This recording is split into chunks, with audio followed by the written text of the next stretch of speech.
Dinner ends, and you are in a car. Your daughter told her teacher she doesn't know where she's from. You laughed at the table. That is what you do at the table now, but the car is quiet, and you have been thinking about it since before the check arrived. You check the locks before bed 3 times, long enough that the count is invisible. You have everything the 17-year-old wanted. The 17-year-old is gone.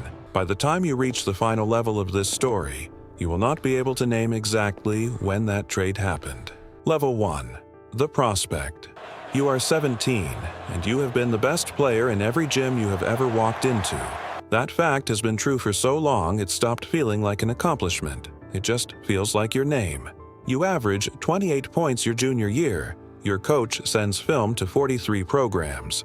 By spring, 9 schools are on your list, and a regional reporter parks outside your school 3 days running.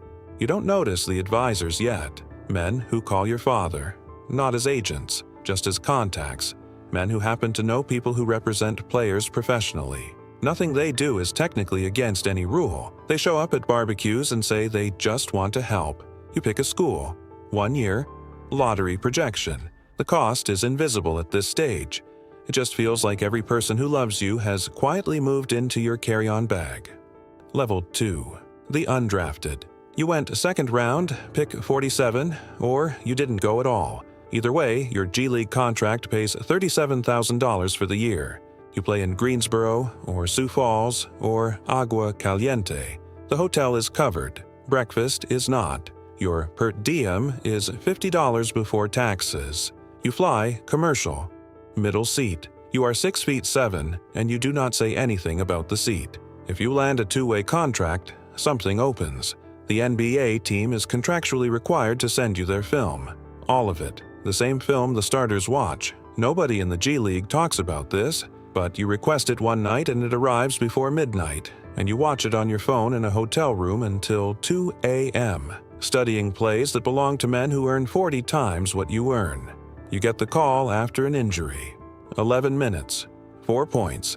They send you back. You call your mother after the game and tell her you played well. You say that 14 more times before the season ends. The version of events you give her slowly stops matching anything you lived through. Level 3. The Rookie. You are on the roster. Guaranteed money. First round pick, $4.2 million. Late signee, $1.1 million.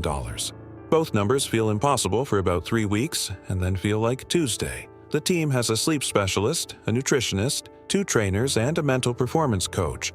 All free, any hour. You use the trainers, you see the nutritionist once, you never schedule the mental health appointment because the veteran in the locker beside yours mentioned, without being asked, that coaches notice those things.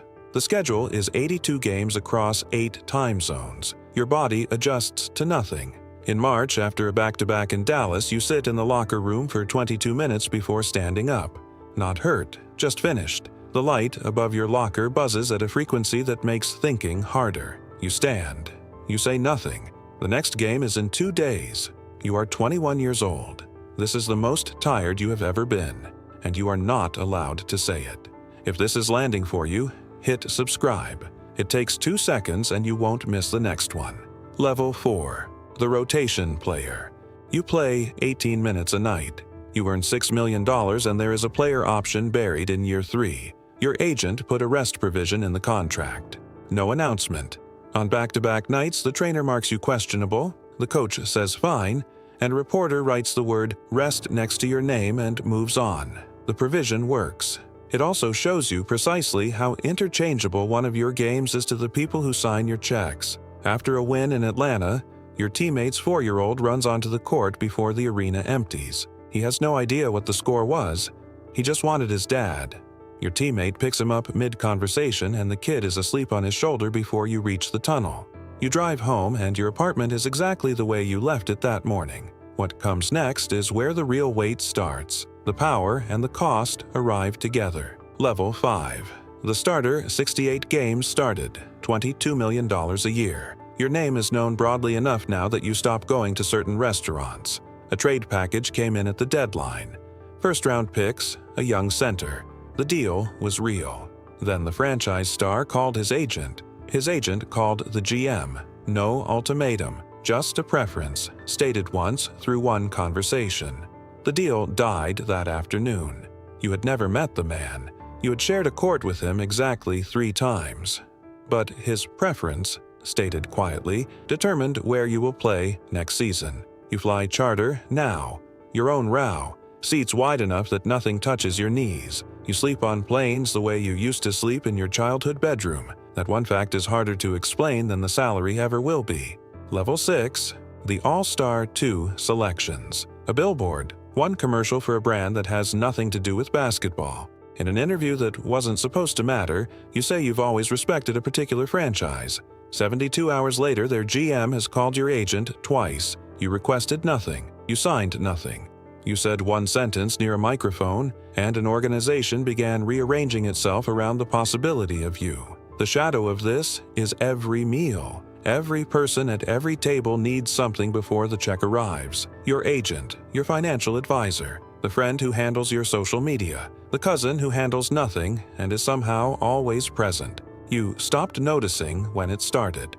You just know that dinner hasn't been quiet in a long time. Level 7. The Superstar. You earn $51 million this year. You sit in a meeting with the GM and the head of basketball operations, and you talk about which players should be on this roster next season. They take notes. A coach was let go 2 seasons ago. You didn't ask for it, you just stopped responding warmly when his name came up in certain rooms. 6 weeks later, he was gone. You check the locks before bed 3 times. You've done it long enough that you don't notice anymore. Your daughter tells her teacher she doesn't know where she's from. The teacher thinks it's a funny story and passes it along at dinner. You laugh. Then you're in the car and the city moves past the window and you think about it the whole way home. The whole way.